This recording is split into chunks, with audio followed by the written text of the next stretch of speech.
Welcome back to the deep dive. This is where we take complex, often sprawling source material and really try to distill it into the key knowledge you need. Today, wow, we are tackling something pretty unique. It's source material that honestly feels intellectually dizzying. It really does. Because it presents this paradox. On one hand, you get this incredibly modern, deep, data-driven analysis of the world's largest political machine, the BJP, the Bharatiya Janata Party. But then, in the same document, the analysis just leaps across millennia. It starts exploring ancient philosophical prophecies, cosmic cycles, the end of the Kali Yuga, even the arrival of Lord Kalki. Yeah, it's a colossal spectrum, isn't it? You literally have like a booth-level committee organizational chart sitting right next to a prophecy about civilizational reset. Exactly. So our mission today is to navigate that space. We're doing a deep dive into two, well, distinct but ideologically linked segments of this material. Yeah. First, we'll isolate the pure mechanics, the BJP's organizational structure, the sheer scale of its cadre machine, its tech innovations. And then second, we'll explore this cosmological philosophy of Hindutva, but reframed as Sanatana Dharma.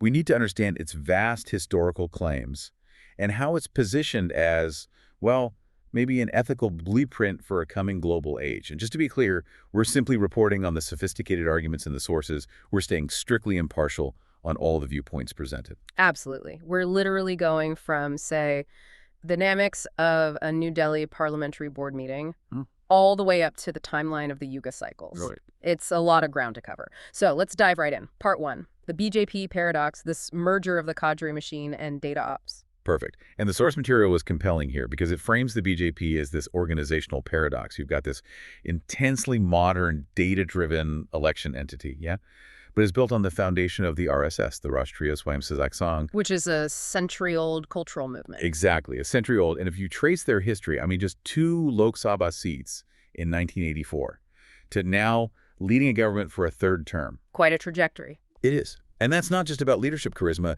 It's rooted in an almost institutional focus on organization, hierarchy, discipline, and just relentless scalable mobilization. Okay, so let's try and unpack this operational model then. How rigid is it, this organizational spine right from the top? Oh, it's rigorously hierarchical and cadre-based. The whole structure, it's actually laid out in the party's constitution. Right. And it's really designed to mirror governance itself. It runs from the central leadership in New Delhi straight down to the person working in the local polling booth. It's meant to be this unbroken chain, command, communication, everything. So at the very top, what are the key national bodies? How do their functions differ? Okay, you basically got 3 major panels. The broadest ones are the National Council and the plenary sessions. Think of them as the big deliberative forums, setting broad strategic direction. Arcs resetting, okay. Then you have the National Executive. Now, this is the real organizational nerve center. It handles core policy implementation, logistics, finances, all across the country. Right. The engine room. Pretty much. And finally, there's the Parliamentary Board. How does its role differ from the executive? It sounds quite powerful. It is, constitutionally speaking, the highest collegiate body. Its mandate is decisive stuff, selecting candidates, deciding on alliances, shaping major legislative strategy. However, the source adds a crucial nuance here. It flags the difference between the constitutional blueprint and, well, the functional reality sometimes. What's the nuance? It notes that while the parliamentary board should be the main strategic voice, its actual functional role, well, it's been observed to fluctuate. And how does that fluctuation correlate with anything? Often it correlates with the degree of leadership centralization. When decision-making gets really consolidated at the top, critics argue the parliamentary board can sometimes get bypassed or its functions minimized. Decisions flow from a smaller inner circle, not full collegiate consultation. Supporters, on the other hand, argue this centralization speeds up critical decisions. And in a vast, complex party like the BJP, maybe that's necessary. I see. So that tension, collegiate rule versus centralized speed, that's a core friction point identified in the sources. Exactly. It's one of the key organizational dynamics. But you mentioned the chain goes all the way down. The real competitive advantage, the last mile that gives it the resilience we've seen, that's far from those top boards, isn't it? It's right at the bottom. Absolutely. That's the booth committee. This is, you could argue, the most critical component. National bodies make policy, state bodies localize it, district and mandal units handle lists and logistics. But the booth committees, this tiny unit covering maybe 1,000 voters, they do the human scale work. Like what, specifically? Door-to-door outreach, making sure people are enrolled as members, mobilizing voters on polling day, and crucially, gathering that really granular, hyper-local intelligence, voter sentiment, specific local needs, that kind of thing. The sheer scale of managing that. Millions of booths, it seems almost impossible. But the membership claims are what really blow my mind. The scale is staggering, no question. And it's achieved through this blend, this fusion of old-school cadre discipline and, well, very professional tech-savvy operations. Right. Think about how they scaled membership. They pioneered methods like mass enrollment using just a simple missed call system. I remember that, leveraging basic mobile tech. Totally. Bypassing complex signups. Then they layered on sophisticated platforms like the NAMO app, creating these digital flows for enrollment, for engagement, which embed analytics into every single voter contact point. The source material mentioned a huge drive. Was it about a decade ago? Correct. That was the 2015 drive. It vaulted their claimed membership past the 100 million mark. 100 million. And by 2019, public statements were claiming the total had hit around 180 million members. Okay, just pause there. 180 million. To give people perspective, that's like roughly half the entire population of the United States. It is. All enrolled, supposedly, in a single political party. Now, obviously, independent tallies always have some skepticism about the exact count. Sure. But the claim of being the world's largest political organization, bigger even than the Chinese Communist Party's figures, that's been consistently asserted since 2015. They even got into Guinness World Records for that 2015 drive. And the sources show this booth-level resilience isn't just theoretical. It got tested in the recent 2024 general election, didn't it? It absolutely did. That was the ultimate stress test. And look, although the party lost its single-party majority, they won 240 out of 543 seats. Still enough to form the coalition government? Precisely. It showed that the core strength, that ground-level operational engine, it's still formidable. The machine didn't fail. It just couldn't generate the kind of massive wave it did before. But its structural ability to get votes at the booth level, that remained intact. Which suggests the system itself is highly durable, resilient even when the national mood is, let's say, less overwhelming. That's a fair assessment based on the source material, yeah. Okay, now let's shift focus slightly to the source of that discipline, that resilience. The Rashtriya Swayamsevak Sangh, the RSS. This is where the century-old movement plugs into the modern election machine. Right. The RSS, founded way back in 1925, provides this unmatched grassroots lattice. It built this century-long system of daily local meetings called shakas. Shakas, branches. Literally branches. And the shakas focus on physical training, yes, but also civic service and, crucially, consistent ideological instruction. They're embedded in the community. They build up this deep source of social capital and ideological coherence. And what's the scale now as it gets close to its centenary? The source material suggests that as the RSS approaches its 2025 centenary, credible estimates put the number of active shakas at around 83,000. 83,000. And critically, the sources note this number has jumped sharply in the last decade, so accelerated growth. This network acts as this huge, non-political civic ecosystem that then supplies the manpower and discipline for the political wing. How does that energy translate into political power for the BJP, practically speaking? You mentioned organizers. What's the role of the Pracharak? Yes. The RSS supplies trained, dedicated, full-time organizers. These are the Pracharaks directly to the BJP. These are often lifelong volunteers, known for their ideological commitment, their organizational skills, and they fill crucial organizational posts within the party structure. Often the general secretary organization roles at various levels. So key positions. Very key positions. Plus, the RSS coordinates this massive ecosystem of allied fronts, student groups, labor unions, educational trusts, social service outfits. The whole network is called the Sangh Parivar. The Sangh Parivar, right. So the symbiosis seems clear. RSS offers cadre, discipline, grassroots reach. BJP offers the political vehicle, the way to enact policy.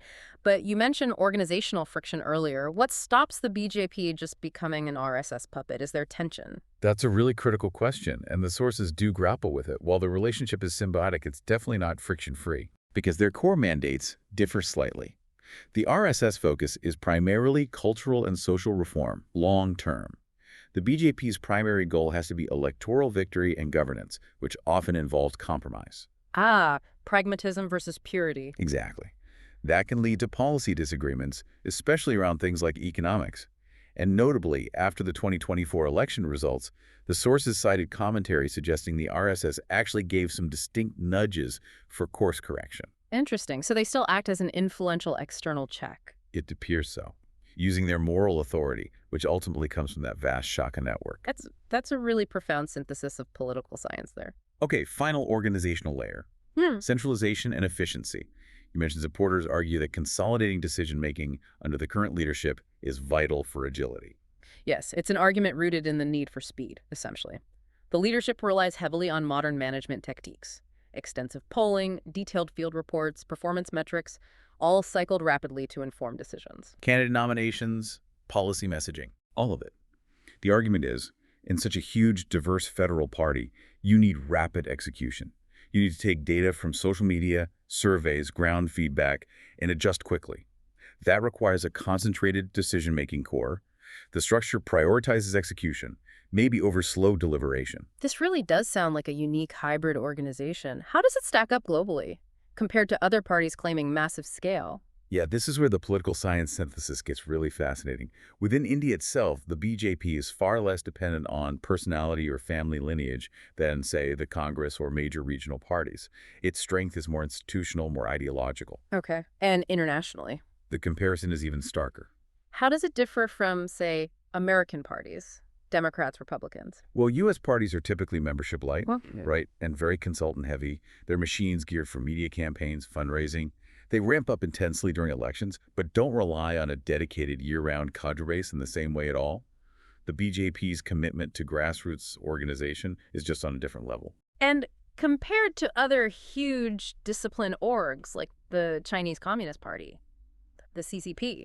Well, the CCP has the scale, definitely, and the ideological control, but it operates entirely within a state-integrated system. There's no competitive electoral environment in the same way. Right. The BJP, on the other hand, has to function within the chaos of the world's largest democracy. It has to win competitive elections against entrenched regional players. So it's truly unique in that sense. It really seems to be. Yeah. The sources paint a picture of a unique entity combining mass membership, competitive elections, and this powerful, dedicated civil society adjunct the RSS and the whole Sangh Parivar. That tight coupling is presented as the core mechanism of its durability. That's a perfect summary for part one. The machinery. Discipline, scale, tech savvy. Now, we need to shift gears. Because a machine that big needs fuel, right? Immense moral and historical fuel to keep the cadre motivated. Absolutely. We have to move to part two. Ideology and philosophy. Exactly. The sources compel us to look beyond just the mechanics into the ideological core that, well, justifies the political power. So what's the official foundational doctrine guiding the BJP? Officially, the party anchors its doctrine in integral humanism. This was articulated by Deendayal Upadhyaya back in 1964-65. It's presented as a kind of middle path. It rejects both state socialism and sort of pure Western capitalism. Instead, it stresses cultural rootedness, social harmony, and balanced development. Balanced development. And what does that mean in practice? Is there a key principle? The key principle mentioned is Antyodaya. It translates roughly as upliftment of the last person. Upliftment of the last person. Yeah. So in policy terms, this is used to justify extensive welfare schemes aimed at the marginalized, the poor, things like direct benefit transfers, subsidized housing, electrification projects. They're framed as morally necessary steps towards social harmony. Okay, so that's the official philosophy. How does that then fuse with the broader concept that really defines the movement Hindutva? Well, the messaging aims to be comprehensive. It weaves integral humanism's social goals together with Hindutva, which is interpreted here primarily as cultural nationalism, alongside strong commitments to national security and, importantly, economic pragmatism. So Hindutva provides the historical mandate. You could say that, the civilizational mandate, suggesting that this upliftment, Antyodaya, must happen within a nation that has reclaimed its cultural and civilizational self-respect. And the sources, staying impartial, list some major policy moves that supporters point to as concrete examples of this fusion in action, things reflecting that civilizational revival idea. Yes, the three examples consistently cited are, first, the abrogation of Article 370 in Kashmir, which ended its special status. Second, the passage of the Citizenship Amendment Act, CAA. And third, the very prominent Ayodhya Ram Temple consecration. For backers, these are seen as fulfilling long-standing ideological commitments, correcting historical wrongs, perhaps. But if the core doctrine is rooted in Antyodaya, uplifting the last, the vulnerable. How do the sources handle the critiques? The charges of majoritarianism that often accompany these big nation-building moves. This is where that impartiality is key. Absolutely. And that tension is central to understanding the whole picture. The sources make it very clear. While backers see these actions as necessary steps towards civilizational revival, correcting injustices, critics vehemently view the exact same actions as majoritarian overreach. They argue these moves erode institutional checks and potentially threaten the constitutional rights of minority communities. So two completely opposing views. Fundamentally opposing. We're just noting that the ideological space is defined by this sharp conflict. Celebrations of cultural restoration on one side, deep concern over institutional balance, and minority rights on the other. This conflict then leads us into a really fascinating historical argument that the source material raises. This claim that Western suspicion of Hinduism doesn't come from its inherent nature, but from deliberate colonial distortion. Right, this is a deep dive into intellectual history itself. The argument laid out is that, starting around the 18th century, British administrators and missionaries actively, deliberately cast Hinduism as this disorganized collection of idolatry and superstition. Why? What was the purpose? To morally rationalize imperial rule. They needed to establish that the local culture was somehow inferior, backward, and required the civilizing hand of the colonizer. A tool for cultural dominance, basically. Yeah, precisely. It helped justify resource extraction, imposing foreign governance, and importantly, it was also used as a divide and rule tactic, fragmenting society along what they presented as rigid religious and social lines. The source argues this colonial portrayal is why, even today, analysis sometimes reduces the complexity of Hindu thought, things like the profound non-dualism of Vedanta philosophy, down to just militant nationalism, ignoring its philosophical depth. And there's a specific academic argument cited about caste, too, that the rigidity of caste was actually amplified, even created in its modern form, by colonial policy. Yes. The source points to scholarly arguments, for instance, from historian Nicholas Dirks. He suggests the British colonial census system was instrumental here. Before colonization, social orders, while they existed, were often more fluid, more occupation-based, related perhaps to the Vedic concept of Varna. But the colonial administration needed fixed, quantifiable categories for control, for taxation, for mobilization. Bureaucracy needed boxes. Essentially, yes. Yeah. And the census fixed those fluid social orders into the rigid, seemingly unchanging castes we often think of today. It became a powerful tool for colonial control and division. So if the movement aims to reject this colonial shadow, to reclaim the purest, most universal essence of Hindu thought, what's the term used for that highest philosophical expression? That term is Sanatana Dharma, literally the eternal way or eternal order. Yeah. And the source defines it very specifically, not as a sectarian religion like one with a specific founder or a single fixed creed, but as a universal code of being, something that predates and transcends specific religious practices. It posits itself almost as the natural law of existence. Okay, let's spend a moment grounding ourselves in its core principles. They're often listed, but maybe not fully unpacked. What are Raita, Dharma, and Svatdharma? Right, they're interconnected concepts. First, Raita. That's the cosmic order, the universal rhythm, the underlying law governing the heavens, the seasons. It suggests a deep, inherent harmony in the cosmos. Cosmic harmony, okay. Second is Dharma. That's the moral law that human society needs to follow to align itself with Raita, with that cosmic order. It means righteousness, ethical conduct, the duty to sustain social and cosmic harmony. And the third one is Svatdharma. Svatdharma is the personal element. Is your specific duty, your role, your vocation, your ethical responsibility, aligned with your individual nature and your place in the social fabric. Sanatana Dharma argues that society functions best when everyone pursues their Svatdharma, their personal duty, within that broader moral framework of Dharma. And the ultimate point is? The ultimate unity lies in the search for truth, Satya, and realizing the oneness of everything, Advaita non-dualism. This philosophical base then leads to a vision for an ideal civilization, which the sources call the Satya Yuga. What are the supposed 4 pillars of that ideal age? Right. The vision for this coming civilization, rooted in this eternal law, is said to rest on 4 specific pillars. These represent Dharma fully manifested. They are truth, Satya, compassion, Daya, purity, Shasha, which means both cleanliness and ethical integrity and generosity, Dana. In this ideal age, success isn't just measured by GDP, but by collective spiritual harmony. But you mentioned a crucial caveat earlier. This universal ideal has to grapple with modern social realities, particularly caste. Absolute critical point. The source insists that for Sanatana Dharma to be truly universal, it must directly confront and essentially eliminate the shadow of caste and hierarchy, especially the rigid colonial-era fixations we talked about. Reformist voices argue that eternal truth loses its moral power if it's trapped in social rigidity. So the future vision must be different. Exactly.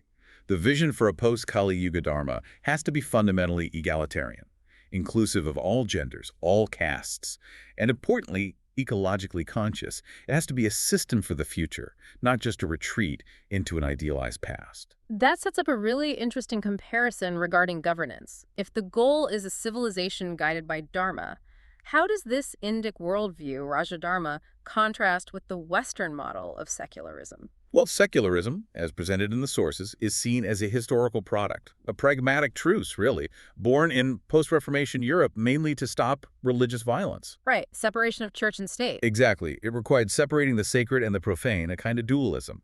The state's role becomes strictly neutral towards religion. Whereas the Indic worldview rejects that strict separation. Fundamentally, yes. In the Indic worldview, encapsulated by Rajadharma, governance and spirituality are seen as intrinsically linked. The ruler isn't just a neutral political figure, they're a spiritual custodian.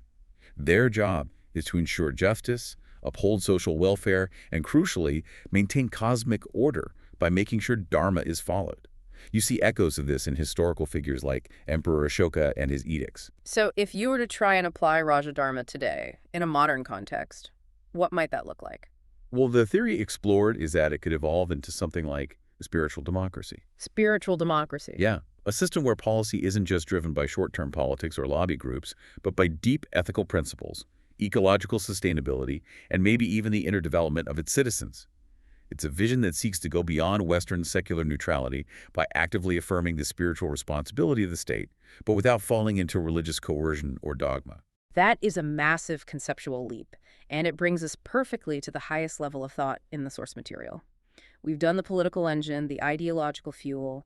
Now we take that big intellectual turn into part 3, cosmic cycles and prophecy, the idea of a civilizational reset. This really is the dramatic climax of the source material, isn't it? We move from practical political mechanics to ancient Hindu cosmology, where time isn't linear but cyclical.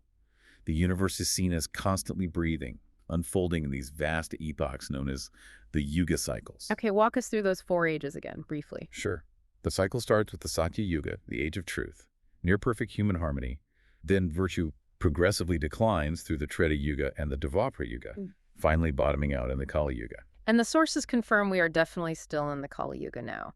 How is this age characterized philosophically? Well, traditional calculations place its start around 3102 BCE, and the sources paint a pretty stark picture of the Kali Yuga as the age of discord. It's characterized by moral inversion. Wrong seems right. Right seems wrong. Extreme materialism, greed, corruption, and leadership. It's a time when the basic stability of Dharma is challenged everywhere, and falsehood often passes for truth. But the modern interpretation of the end of this age, it seems more optimistic. Not quite the fire and brimstone apocalypse we might think of in the West. That's a really crucial distinction the sources emphasize. The end of the Kali Yuga isn't necessarily a physical collapse of the planet. It's framed more as a transformation in human consciousness, a spiritual upward spiral. Ah, okay. Contemporary interpreters argue these cycles operate not just on a vast cosmic scale, but also on civilizational and even psychological scales. So the end is more like an awakening from the material illusion that defines the current age. And this awakening is linked to a specific prophetic timeline that the sources cite, predicting a period of pretty intense change soon. Indeed. Prophecies, cited from texts like the Vishnu Purana and others, foretell a major period of upheaval, yes, but leading to renewal.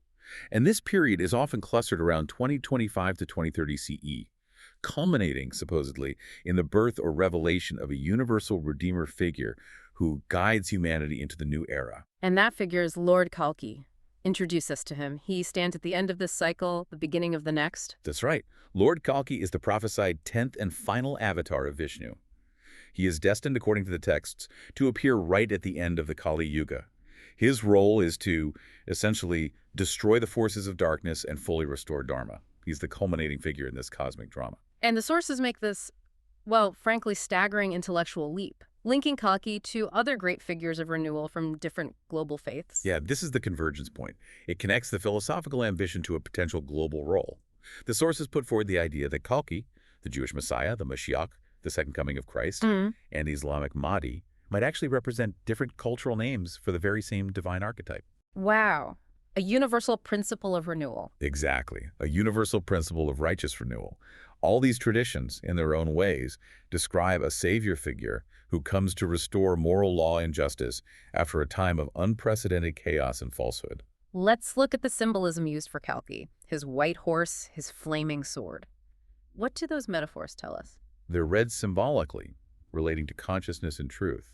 The white horse is often interpreted as representing pure, untainted consciousness, the vehicle carrying humanity into the new age, free from past illusions. Okay.